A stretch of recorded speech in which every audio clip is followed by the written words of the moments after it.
Hello, class. The topic of today's lecture is William Shakespeare's Love's Labour's Lost. This play was performed by the Lord Chamberlain's Men in 1594. The play was not published that we're aware of until 1598 in the quarto format. And this publication is remarkable because it's the first play that appears with Shakespeare's name on the title page, which shows, among other things, just how popular Shakespeare had become by this point, primarily as a poet for Venus and Adonis and the rape of Lucrece. It also claims that the title page that the work is newly corrected and augmented by William Shakespeare. But this quarto is notorious for the problems that it presents to textual editors. There are vague stage directions and wide variations in speech prefixes, gaps, and inconsistencies in plot. One of the biggest textual muddles occurs in Act 2, Scene 1, where it is unclear which of the princess's attendant ladies Biron is wooing. Is it Catherine or is it Rosalind? So this scene from that act, from Act 2, Scene 1, is one of several in which the ladies tease and taunt Boyette. So here, Boyette has just finished sparring with Biron over Rosalind's marital status. In the Oxford Shakespeare, this is lines 213 to 222. The Norton lineation is 214 to 23. And it starts with Lady Maria commenting on Biron's witty reputation. That last is Biron, the merry madcap lord. Not a word with him, but a jest. You may notice that the first line in the quarto text ends with the word Lord abbreviated to a capital L period. This is to avoid creating another line of text underneath for just one word, thus conserving space on the page. Paper, very expensive. You don't want to waste space for just one word. We'll see another strategy to deal with this problem when we look at the folio version of this scene. Boyette responds, "And every jest but a word." The princess compliments Boyette. "It was well done of you to take him at his word," he says. And Boyette, "I was as willing to grapple as he was to board." So he's referring here to close naval combat between two ships. Next follows a stretch of repartee between Boyette and one of the attendant ladies, identified here as Lady Catherine. She's identified using three different speech prefixes in the quarto. We see down below, we see Lady Catherine with capital K and a minuscule A, or also a capital L followed by a minuscule A or AD. Again, this is the shortening of speech prefixes is a space-saving measure. Most modern editions, including the Norton and Oxford Shakespeare, agree, though for very different reasons, that in performance, Catherine was not the speaker of these lines, that the quarto is mistaken. So, thinking Boyette's comparison of his exchange with Biron to naval warfare a little inflated, a little grandiose, Catherine here diminishes the two men from warships to angry sheep, butting heads. And she's punning here on the similarity between the words ships and sheeps. She says, "Two hot sheeps, Mary." Boyette responds. There's probably also, by the way, a body joke here with homosexual implications, which is consistent with some of the other humor in the play, particularly the subplot, which we'll talk about later. Boyette responds, "And wherefore not ships? No sheep, sweet lamb, unless we feed on your lips." So Boyette rebuts that the sheep analogy is appropriate only if Catherine is the lamb that they're hot after. So Catherine responds, "You sheep and I pasture. Shall that finish the jest?" So this is her attempt at a mic drop. She's playing on Boyette's feeding in the previous line, identifying herself as the pasture, but she's also punning on the religious term pastor, the shepherd of a congregation, which puts her in a position of moral superiority and authority over the wayward sheep, Boyette. So most modern editions see him either deliberately overlooking or what is most likely completely missing the second line of the word pasture as he tries to kiss her. And so Boyette says, "So you grant pasture for me." And then a stage direction indicating that he attempts to kiss her has been added to most modern editions of the play. But she pushes him away. She says, "Not so, gentle beast. My lips are no common, though they several be." And this is a class insult, since common lands were open to the lower classes to graze their stock on. The implication here being that he has no right to feed in her pasture, that is, to feed on her lips. And Boyette replies, "Belonging to whom then? If they're not common, then whose property are they?" And she responds, "To my fortunes and me." So an assertion of female control here over her body.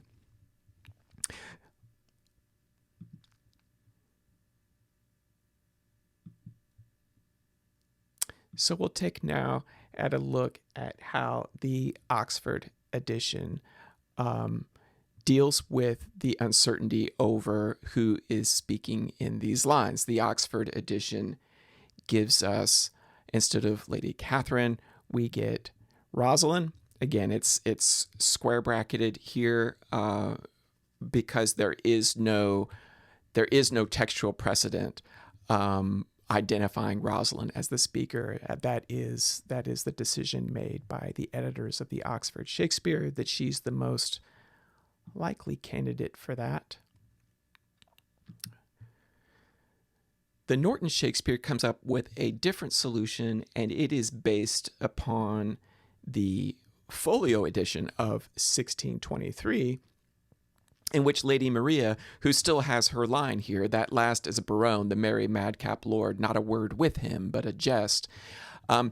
Instead of having the speaker switch to Lady Catherine, the folio just has just gives all the lines belonging to Lady Catherine, the quarto, to Lady Maria. So that's how the folio editors solved the problem of plot consistency. There's her line.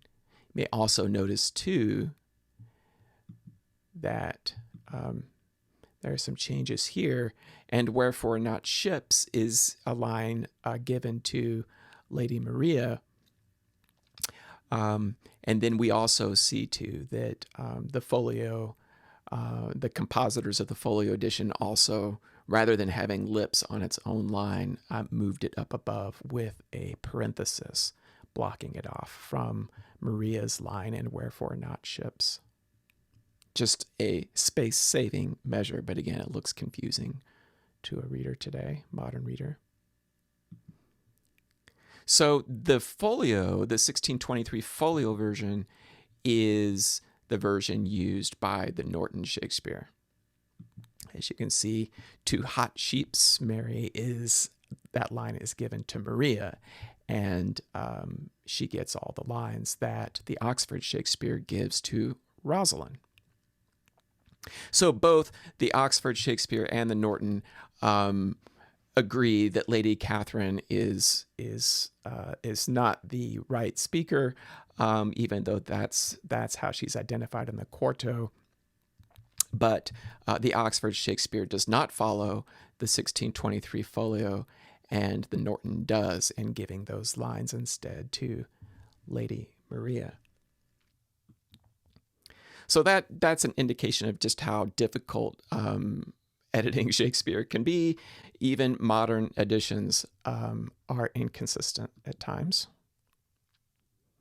So let's look at the characters of the play. We'll start with the monarchs, the Princess of France. She starts as a princess by the end of the play. She's the queen because her father we're told, passes away. Ferdinand, king of Navarre, and Princess of France, and each of these two characters comes with an equal number of attendants or courtiers. For Ferdinand, Baronne, Longueville, and Dumaine are his attendants, and then the Princess of France is attended by her ladies in waiting, Rosalind, Maria, and Catherine, and I have paired them up there with their respective lovers. So Baronne pursues Rosalind, Longueville pursues Maria, and Dumaine pursues Catherine. And then the subplot of the play involves a bunch of secondary characters, lower class characters. There's Don Adriano de Almagro, who is identified in the quarto as the braggart. He is a Spanish guest at the court of Ferdinand.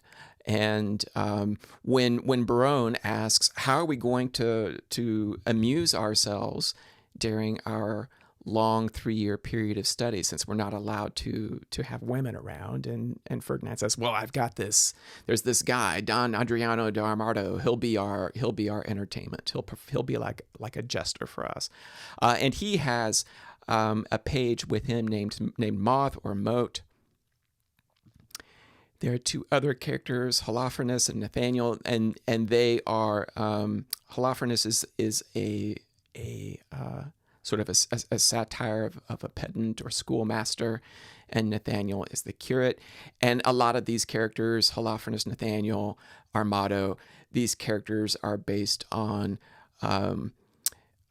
commedia dell'arte type characters that were popular in Europe at the time, which themselves are derived from ancient Latin comedies by folks like Terence and Plautus. And two more characters to mention here: Boyette, who is an advisor to the Princess of France, and then Costard, who is just a country swain who gets sort of tied up with all these individuals because of his love for a dairymaid named Jacquinetta, and she's also loved by Armado, and so he gets pulled into this as well.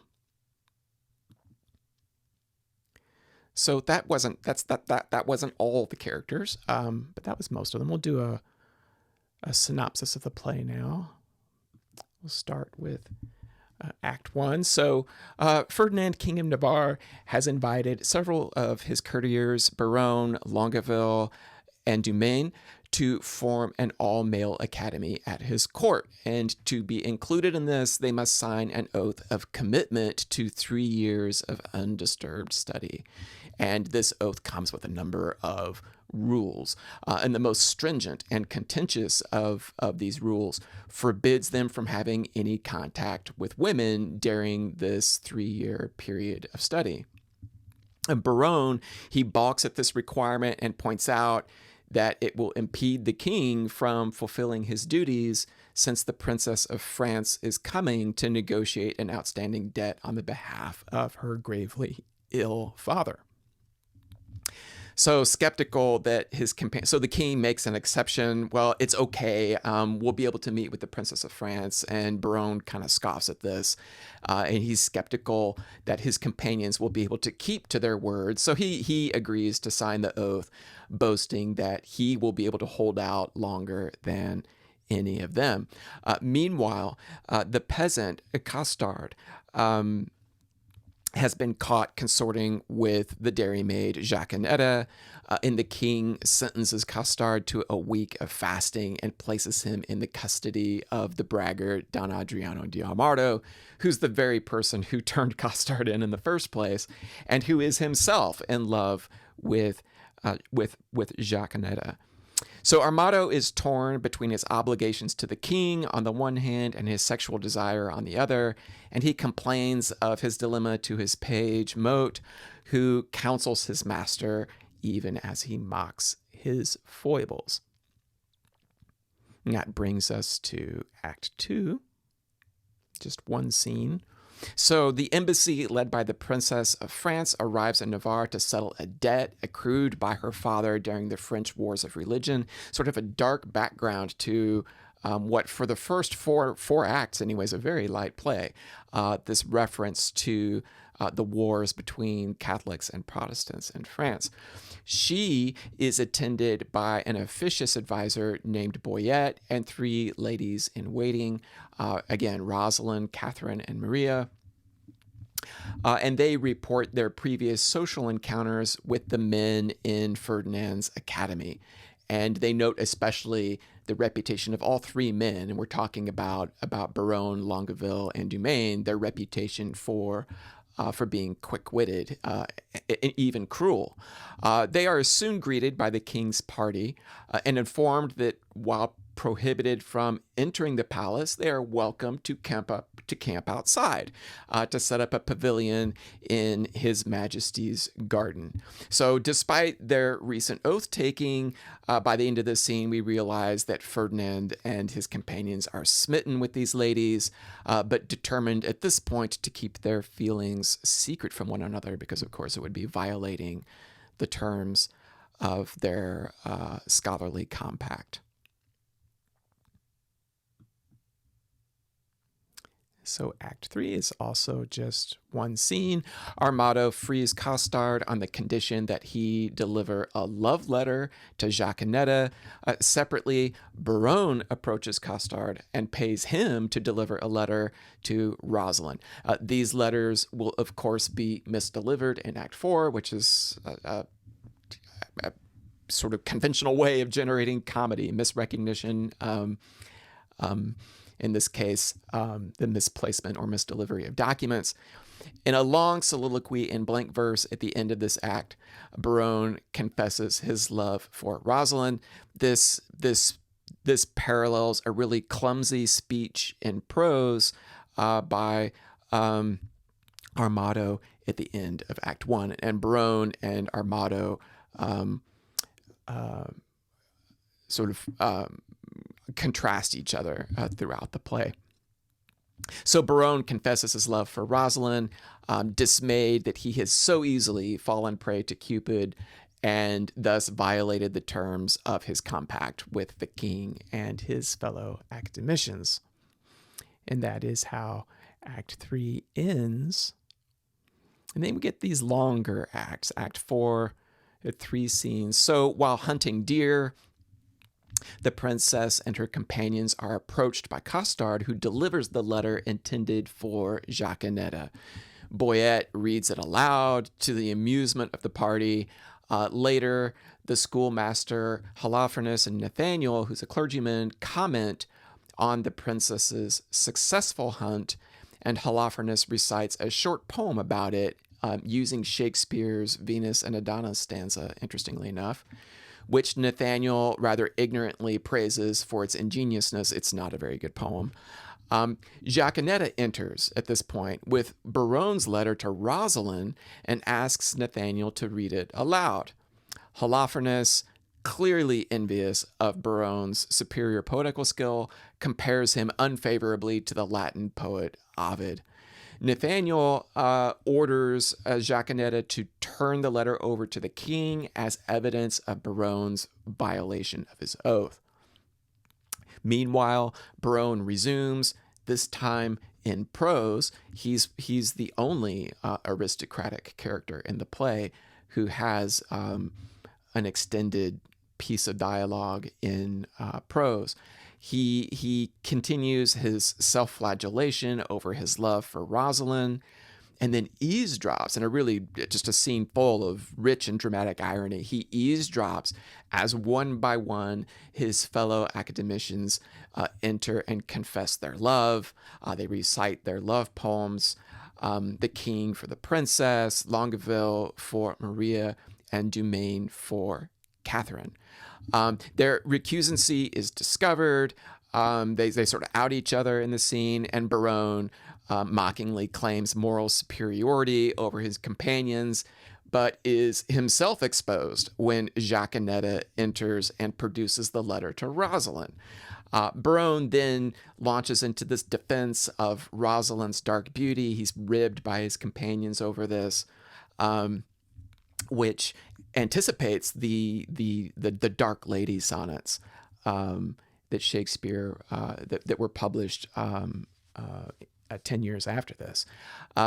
So Barone defends Rosalind's dark beauty and discourses on the virtues of love as the fountain of knowledge and culture.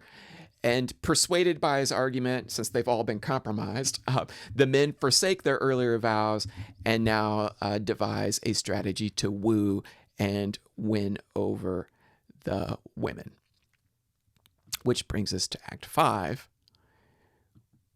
which is where, for the first time, the main plot, the aristocratic main plot, and then the subplot, the characters of the subplot, are all brought together at the same time on stage.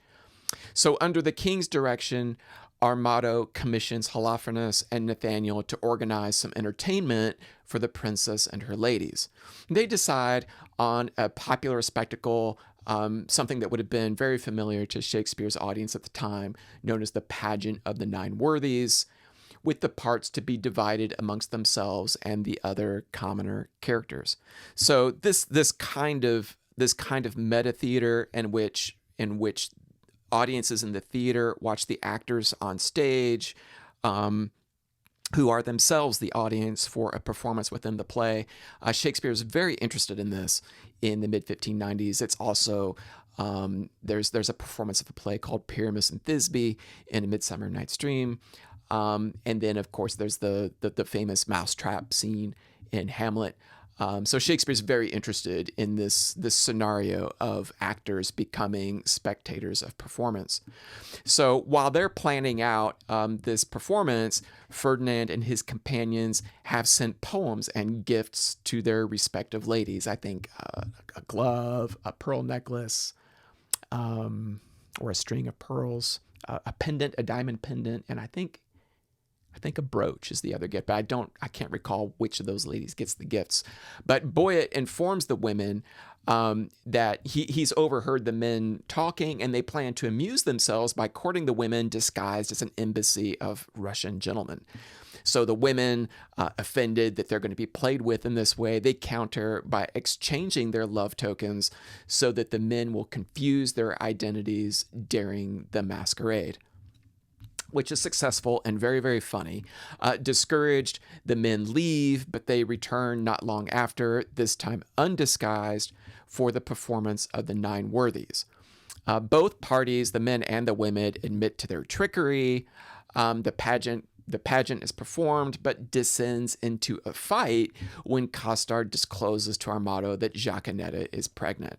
So there's this ensuing chaos, which is interrupted by the arrival of a messenger named Macardé, who announces the death of the French king. And the tone of the play changes completely at this point, abruptly, and remains much more somber and sober for the rest of the play. Before the women depart, Ferdinand insists that despite his foolish, obnoxious artifice, and by extension that of his companions, the love motivating all of this was genuine. The women agree to take their suitors seriously, but will delay consideration of marriage proposals for the period of 1 year, during which time the men must perform acts of penance by abandoning the pampered lifestyle and witty banter of the court and practicing simple living and more sincere expression.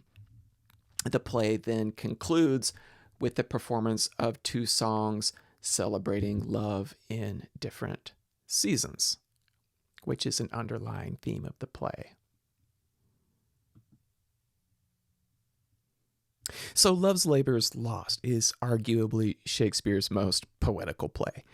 It is full of literary devices and elaborate puns, which is indicated on the title page of the quarto, where it is called a pleasant, conceited comedy. Nearly half of the play's lines rhyme. There are long stretches of couplets, quatrains, and more elaborate verse patterns. Only A Midsummer Night's Dream, which also belongs to Shakespeare's plays of the mid-1590s, only A Midsummer Night's Dream has more rhyming lines than Love's Labour's Lost. It is also a play about the craft and uses of poetry, and love poetry in particular. All of the male characters in the primary plot compose poems to woo their respective ladies, and even lower class characters, who generally speak in prose, recite comical doggerel verses in places. So on one level, then, one can read the play as an ironic commentary on the prominence and role of poetry in English court culture of the 1590s, and more specifically, on the uses and abuses of the sonnet form. So there are some sonnets embedded within the play. I've identified 9, and we'll look at them one by one. Starting with Act 1, where there are 2. There's a sonnet by Barone, and what I mean here is that it follows the sonnet pattern of ABAB quatrains and a terminal couplet. These images, by the way, are from the 1623 folio text, and then there's also a sonnet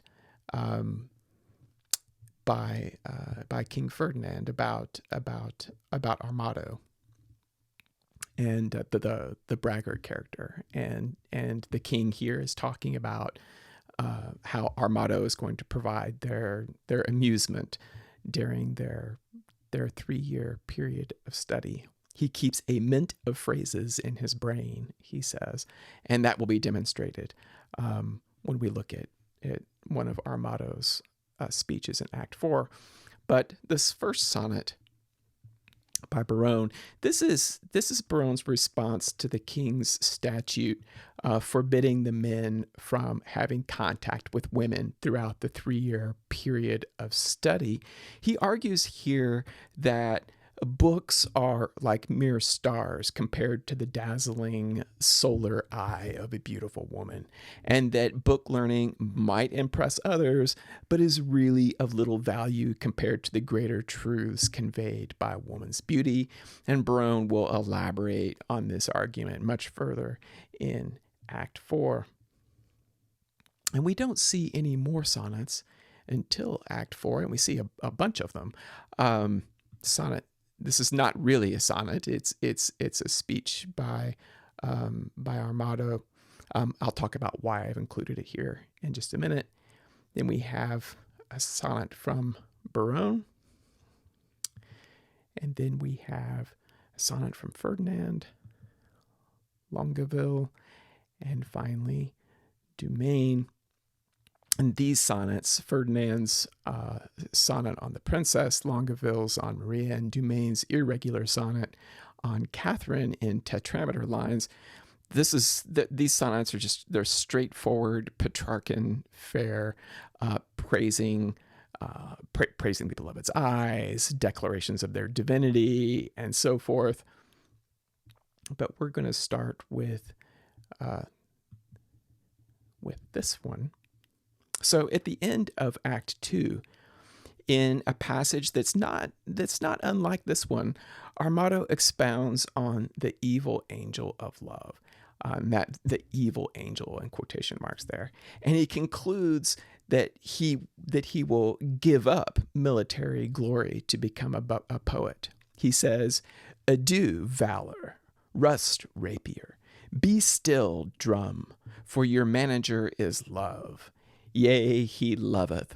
Assist me, some extemporary god of rhyme." He can't name the muses. "For I am sure I shall turn sonnet. Devise wit. Write pen. For I am for whole volumes in folio." And this passage, the one that I've highlighted here from Act 4, Scene 1, is not really a sonnet, since it is composed in prose, and it's not very elegant either. But here he is trying to deliver on what he promised at the end of Act 2. it is annoyingly recursive, punctilious, and plotting, yet it does make clumsy rhetorical gestures that are consistent with the sonnet form. For example, it starts with the praise of the beloved's beauty. There are pleas for her mercy here, the supplication and foot-kissing self-abasement at the end of it, and the elaborate analogy of Armado's love for Jaquenetta to the story of King Cophetua and the beggar maid, Xenophon. This is an allusion to a popular ballad that probably would have been quite familiar to Shakespeare's audience. Earlier in Act 1, Armado's page Mote tells him that the ballad would be inappropriate for a love sonnet. Sonneteers generally prefer classical analogies that display their learning and cultural sophistication. So to use this ballad would, Mote explains, neither serve for the writing nor the tune. To which Armado responds, I will have that subject newly writ o'er, that I may example my digression, that is, his falling in love, by some mighty precedent. Well, here, in this speech, here we have it, but it hardly seems mighty.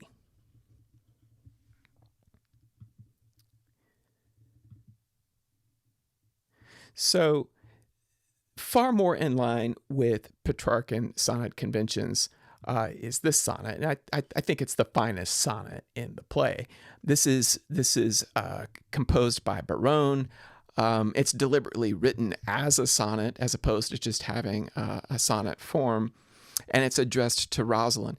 And but it was given instead by Costard to Jaquenetta, and it's read aloud by the curate, Nathaniel. So that's how the audience actually gets the poem, is through the voice of this comic character, Nathaniel, in a situation quite different from what Barone intended. So in this poem, Barone makes an apology for breaking his monastic vows to Ferdinand's academy, arguing that love, which is a divine gift, trumps all earthly promises, and that vows of love cannot themselves be broken.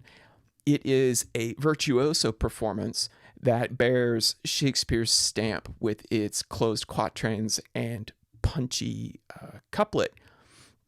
It's also composed, interestingly, in hexameters, or 6 foot rather than 5 foot lines, like the opening sonnet of Sidney's Astrophil and Stella, for example. The extra line length required the compositor setting the type for the press to give lines 4, 6, and 11 an additional line to fit in just one word, and that thus sacrificing paper space to the integrity and sense of the poem. So really, there was no other choice here than to extend those lines out to an additional line, as you can see in the original folio there. So 3 of these poems, Barone's and Longueville's and Dumain's, were later published in a book called The Passionate Pilgrim. This was in 1599 by William Shakespeare. This was published by William Jaggard, who would later in 1623 publish the famous First Folio. Shakespeare was not happy about this. Not all the poems are by Shakespeare, first of all, although they're all attributed to him. We know that some of Barnfield's poems appear in this anthology, as do pieces by Marlowe and Sir Walter Raleigh. These 3 poems that you see highlighted here also appear in The Passionate Pilgrim, as do a couple of Shakespeare sonnets that would be published with his entire collection of sonnets in 1609.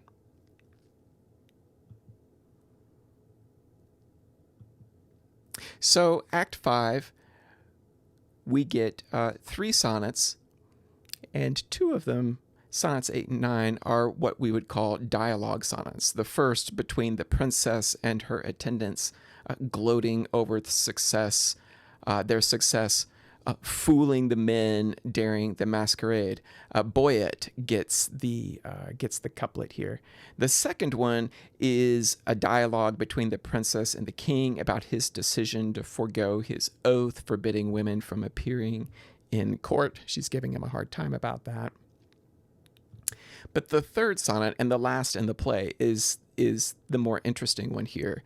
It is by Barone, and it's a sonnet against sonnet writing. And again, it's not Barone speaks it. It's not written or presented in the play as a sonnet, but his speech follows the pattern of the Shakespearean sonnet form.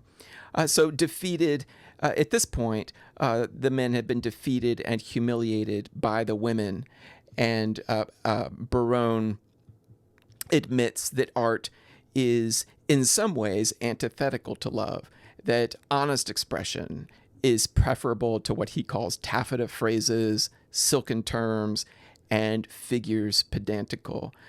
As the most accomplished poet in the group, and as love's most ardent philosopher, his argument here comes across as sincere, even though ironically presented in the form of a sonnet. When Rosalind points out this irony, immediately after he finishes reciting it, Barone admits to having a trick of the old rage. Bear with me, he says, I am sick.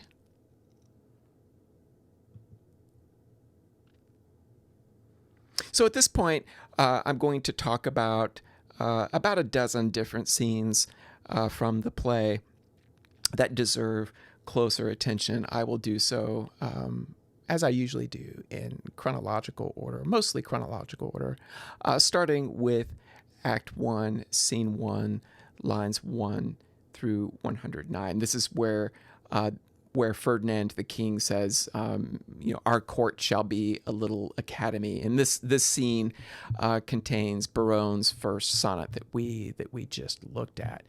The lines chosen here conclude with Barone's comment that what Ferdinand and his companions are proposing actually defies nature, and that every occasion has its season. He says, at Christmas, I no more desire a rose than wish us snow in May's newfangled shows. And this statement anticipates the sentiment of the spring and winter songs that will conclude the play in Act 5, Scene 2. So I've got a couple of acts here. So I think this is the only spot where I break chronology. So Act 2, Scene 1, lines 1 through 19, and Act 5, Scene 2, lines 291 through 300. And the common denominator here is Boyet. But this one, the first scene, Act 2, Scene 1, this is our first glimpse of the princess and her entourage. Boyet speaks first. He addresses the princess in flattering terms, to which she strongly objects. My beauty, she says, though but mean, needs not the painted flourish of your praise. This shows the audience, in her very first bit of dialogue in the play, her preference for honest, direct expression.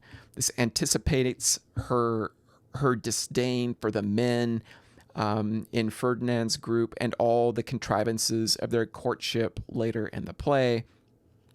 And a similar situation arises in Act 5 when Boyet advises the ladies, upon the men's return after the masque, to blow like sweet roses in this summer air. And the princess asks for clarification of this Petrarchan metaphor, which she dismisses as foolish perplexity. Act 2, Scene 1, lines 213 to 251. This is where the ladies tease and taunt Boyet. This is a good example, the lines I've chosen here, really good example of the kind of witty repartee that abounds in this play, and that makes the play really difficult for contemporary readers and audiences, and also for performers too. We looked at some of these lines earlier, examining the problem of identity and speech prefixes in early print versions of the play. The scene continues after that. The whole sheep's punning between Rosalind and Boyette. The scene continues with Boyette claiming that he can tell that Ferdinand is in love with the princess, and that she should use this. She should use this to her advantage in negotiating the repayment of the debt her father owes to Ferdinand. The ladies take the opportunity here to insult Boyette based on his old age and unattractiveness, and the lines are very funny and very very cutting.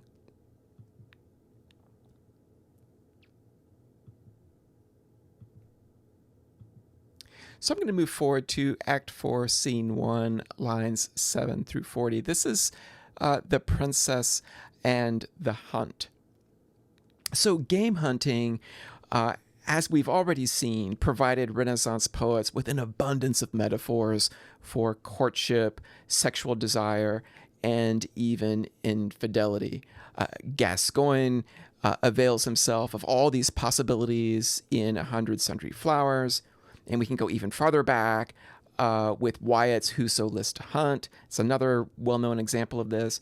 In this scene, which begins with a subtle attack on the Catholic Church and the selling of indulgences, the princess remarks that if she shoots and misses the deer, as she's inclined to do, she will be praised for pitying the animal. On the other hand, if she does kill it, she will be praised for her hunting prowess. She eventually chooses the latter course. And thus, we often do things, she says, in opposition to our natural feelings for the sake of approval. So there's dishonesty in such actions. She says, glory grows guilty of detested crimes when for fame's sake, for praise, an outward part, we bend to that the working of the heart. So the idea that we may not discern the internal feelings motivating what people openly say and do has obvious implications for the deceitful love games that unfold in Act 5. Act 4, Scene 2, lines 49 to 79. In this scene, Holofernes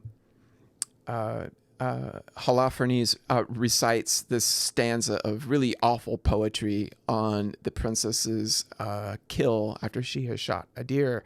And after reciting it, he boasts of his poetical talent. It's really obnoxious, and it sets up the scene a little later where he listens with envy as Nathaniel reads Baronne's quite capable sonnet to Rosalind. So very, very funny.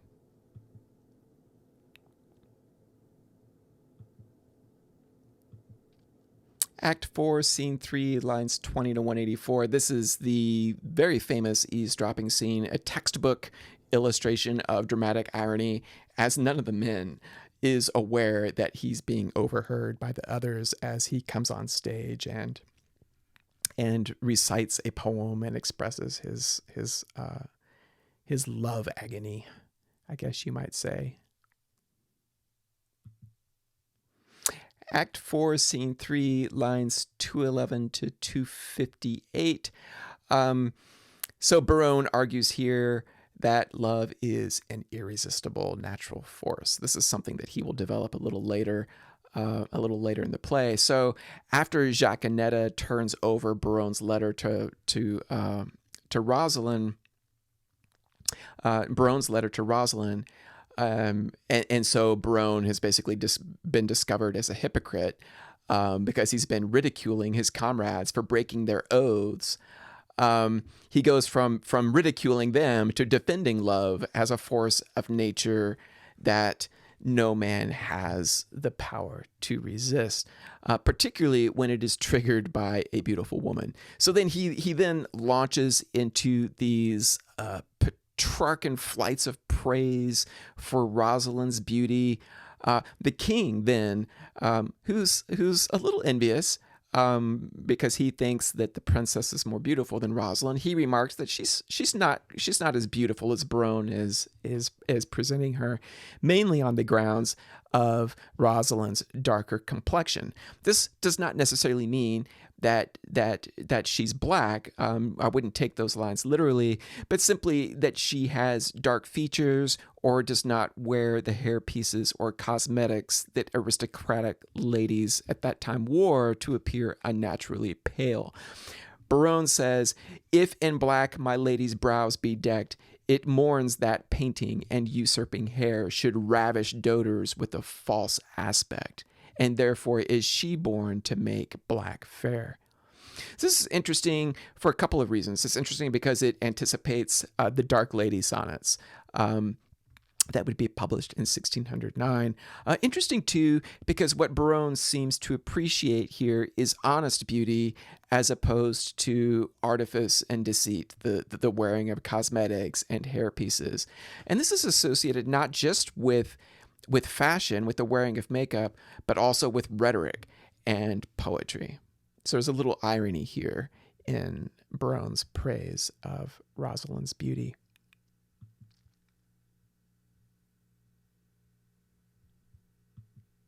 So Act 4, Scene 3, lines 286 to 340. This is the longest speech in any of Shakespeare's plays at 77 lines. But it is also repetitious, which has led critics to question whether what we have here is the speech in its final form as Shakespeare originally intended or as it was originally performed on stage.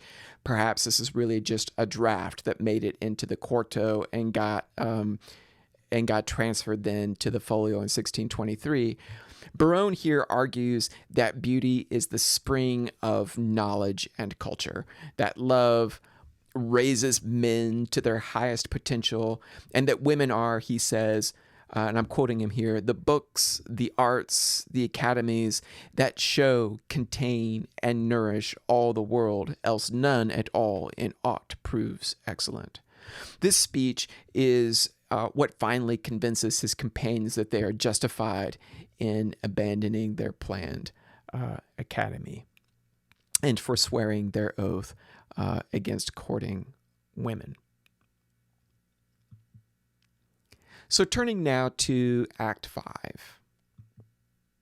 Act 5, Scene 2, lines 60 to 156. So the princess and her attendants, the ladies remark on the men's foolishness. The princess mocks the men relentlessly in this passage. She says they look more foolish precisely because they are so well educated and they should know better. So she and her attendants agree to exchange the gifts that they've been given by the men in order to mislead them and amuse themselves. And this is what she says. She says, "The effect of my intent is to cross theirs. They do it, but in mocking merriment, and mock for mock is only my intent." She's wrong, of course. Later, the women will learn from the men that they were not wooing them for mere entertainment, but they actually were earnest. But the women couldn't tell that because of the form in which the men's love was expressed.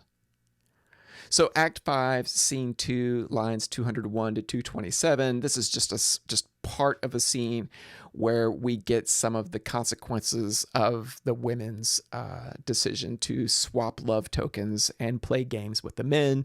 Really funny exchanges in the passage that I selected here that play off the misidentification of the women by the men.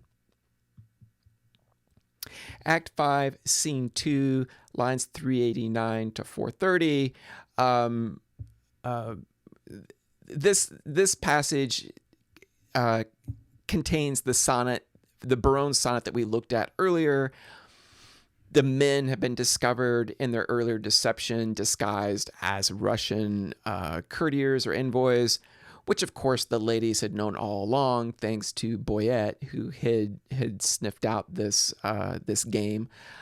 So outwitted by the women, defeated, humiliated by them, Barone finally waves the white flag and he swears off poetical affectation, and he promises that henceforth he will express love sincerely. This turns into a dispute with Boyette, whom Barone figures out is the one who told the ladies about the men's the men coming to them in disguise. And then we get the performance of the Nine Worthies by Holofernes and Armado and Costard. And then Act 5, Scene 2, lines 728 to 860, very near the end of the play at this point. This is the longest scene in the Shakespeare canon, by the way, Act 5, Scene 2. So, following the announcement of her father's death, the princess, who is now the Queen of France, prepares to leave Ferdinand's court. Barone admits to the ladies here in these lines that the men's love has made them behave foolishly, and he puts in plainer language, this time in unrhymed blank verse, the argument that he had made in his earlier sonnet to Rosalind, that even though they have betrayed their vows of chastity, it is because they are obedient to the greater truth of love.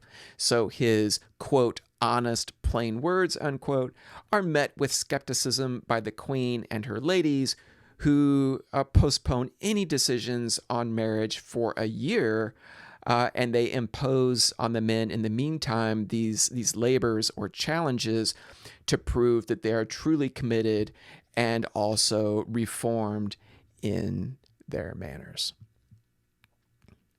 So, unlike most comedies, Love's Labour's Lost does not end in marriage or marriages.